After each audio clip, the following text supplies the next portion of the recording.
अत्यंत अटीतटीच्या आणि श्वास रोखून धरायला लावलेल्या मुंबई महापालिका निवडणुकीमध्ये भाजप महायुतीला काटावरचं बहुमत मिळालं। या निवडणुकीमध्ये ठाकरे संपणार असं भाजप आणि शिंदेंकडून वारंवार सांगितलं जात होतं। मात्र ठाकरे बंधूंच्या युतीने भाजप आणि शिंदे गटाच्या घोडदुडीला अक्षरशः लगाम घातल्याचं निवडणूक निकालातून दिसून आलंय। दुसरीकडे कोणाच्या खिचगंतीत नसलेल्या काँग्रेस आणि एमआयएमने सुद्धा मिळवलेल्या जागा आश्चर्यचकित करणारे आहे। त्यामुळे मुंबईचा निकाल जो एकतर्फी बोलला जात होता तो निश्चितच तसा लागलेला नाही। मुंबईमधील लढाई मराठी विरुद्ध उत्तर भारतीय आणि गुजराती अशीच होती। मात्र या लढाईमध्ये ठाकरे बंधूंनी यश मिळवल्याचं दिसून येत आहे।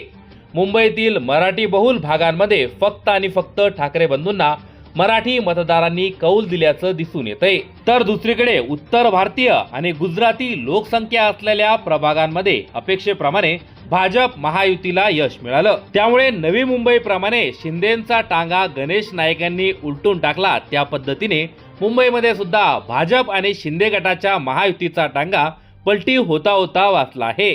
भाजपाच्या यादीमध्ये एकूण 90 नगरसेवक असले तरी त्यामध्ये गुजराती आणि उत्तर भारतीयच सर्वाधिक आहे। मुंबईमध्ये भाजप हा महायुतीमध्ये सर्वात मोठा पक्ष राहिला। भाजपाला 89 जागा मिळाल्या तर शिवसेना ठाकरे गटाला 65 जागा मिळाल्या। मात्र भाजपाच्या 89 जागांमध्ये जवळपास 25 पेक्षा जास्त उमेदवार हे उत्तर भारतीय किंवा गुजराती आहेत। त्यामुळे या उमेदवारांमुळेच भाजपाला पहिल्यांदाच मुंबई जिंकता आली आहे। दुसरीकडे मुंबईमध्ये मराठीचा बालेकिल्ला असलेल्या दादर, वरळी, शिवडी या भागांमध्ये 21 पैकी 19 जागा या ठाकरे बंधूंनी जिंकल्या आहे। यामध्ये एक जागा अवघ्या 100 मतांनी गमावली आहे।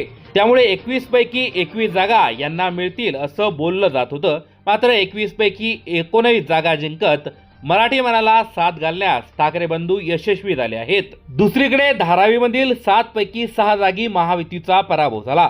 धारावीचा पुनर्विकास सुरू असताना धारावीकरांनी मात्र उद्धव ठाकरे यांना साथ दिली। 4 जागा पटकावत उद्धव ठाकरे यांनी मुसंडी मारली। काँग्रेस 2 जागी विजयी झाला। याच निवडणुकीत दुसरं चित्रही दिसलं। दादर, लालबाग, परळ, शिवडी, वरळी, प्रभादेवी सारख्या मराठी बहुल भागात ठाकरे गट आणि मनसेने जोरदार कामगिरी केली आहे। त्यामुळे मुंबई आता मराठी शहर राहिलेलं नाही हा दावा इथं सशपेल फोल ठरला। या भागात मराठी मतदार निर्णायक आहेत, जिथे अजूनही ठाकरे ब्रँड चालतो हे या निकालात स्पष्ट केलंय।